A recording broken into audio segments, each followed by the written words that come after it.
मंच पर विराजमान पूज्य संत चरण के चरणों में दाती महाराज का अभिनंदन आभार दंडवत प्रणाम।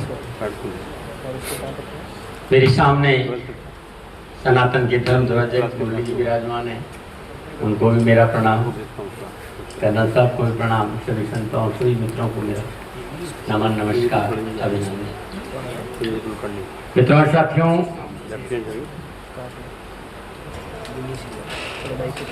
मुझे ये नहीं पता कि हमें क्यों बुलाया गया,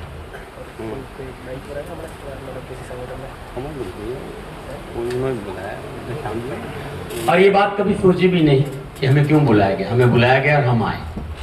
मैं इतना ही कहूँगा कि हमारे लिए क्या आज्ञा है, सदा प्यार है और सदा रहेंगे। क्या कहोगे खड़े रहेंगे, इससे ज़्यादा मैं नहीं जानता। क्योंकि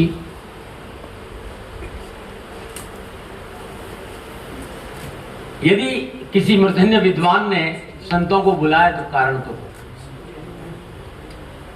विद्वत समाज को यदि आह्वान किया तो कुछ कारण तो होगा, और हो गई ये पीर पर्वत से पिघलनी चाहिए। कितने बैठे कोई नई गंगा निकलनी चाहिए। ये सारे पुराने मित्र भी यहाँ थे। सीमा ये सब छोटा नहीं है। सीमा भूमि से नहीं, सीमा संस्कारों से भी है।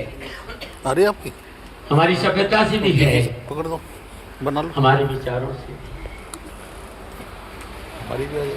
यहाँ सारे वेदांत है और मैं तो वेदांत की इतना जानता नहीं। मैं एक चीज जानता हूँ जीवन में कि गुरु कृपा ही केवल। बंधो गुरुपद गांधी कृपा सिंधु नर रूप हरि महामोहतम पुंज जासु वतन रवि करनी। और गुरु की आज्ञा अभी और गुरु की आज्ञा जाए, कहे कबीरता दास को तीन लोक भय ना आए। मुझे नहीं पता मुझे बात कहनी चाहिए या नहीं कहनी चाहिए, लेकिन मैं कहता हूं सदा। कौन क्या कर रहा है वहां नहीं झांक कर हम क्या कर रहे हैं परिचर्चा बताती है। परिचर्चा हम समय लगा देते, हम तो बहुत आगे निकल गए। परिचर्चा कार्य करते हैं, इसीलिए जैसे कब आप आज्ञा करें कि हम संतों की आपको कहाँ आवश्यकता पड़ी, क्योंकि आप बिना वजह हमें कॉल नहीं किया। यहाँ बैठकर लंबा भाषण देने से या कुछ भी कहने का मेरा मंतव्य नहीं है। आप अच्छी तरह जानते हैं कि 89 से लेकर संन्यास में रहते हुए मैं खाली सेवा पे ध्यान देता हूँ। इसके अलावा मेरे पास कुछ नहीं। संन्यास लिए मुझे 60 साल हो गए। इन 60 सालों में 89 के बाद मेरा एक नियम रहता है कि मैं 3:30-3:50 पे उठता हूँ। जो लोग मुझे जुड़े वो सदा मुझे व्हाट्सएप पे देखेंगे। मैं अपने गुरु महाराज जी को प्रणाम करने के बाद दाता से इतना ही कहता हूँ आज जाना तो नहीं है, जाना है तो घर बैठकर तेरा भजन करूंगा, नहीं तो भोजन मेरा व्रत है आज। अच्छा, तो फल दे। उस राष्ट्र की जिस राष्ट्र ने मुझे बहुत कुछ दिया सेवा।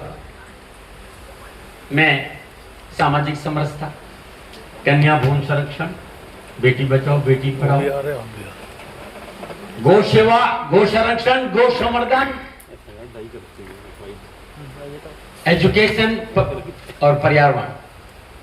मुरली जी को सारा पता है। ये मेरा शौक है। मैं यहाँ बताने नहीं आया हूँ कि कुछ कहने नहीं आया। मेरा कहने का मतलब कि 89 से लेकर पहला नारा कि बेटी बचाओ बेटी पढ़ाओ, कन्या भ्रूण संरक्षण 89 से करो। और राष्ट्र को पता है कि 10,970 बच्चियों को पढ़ा लिखा के पैरों पे खड़े करके शादियां। ये मेरा शौक, मेरे जीवन का लक्ष्य है। और जब कभी भी मुरली जी याद करते हैं, इसका मतलब हमारी कहीं आवश्यकता है। ये हमारा सौभाग्य है कि आज गुरु महाराज जी की कृपा से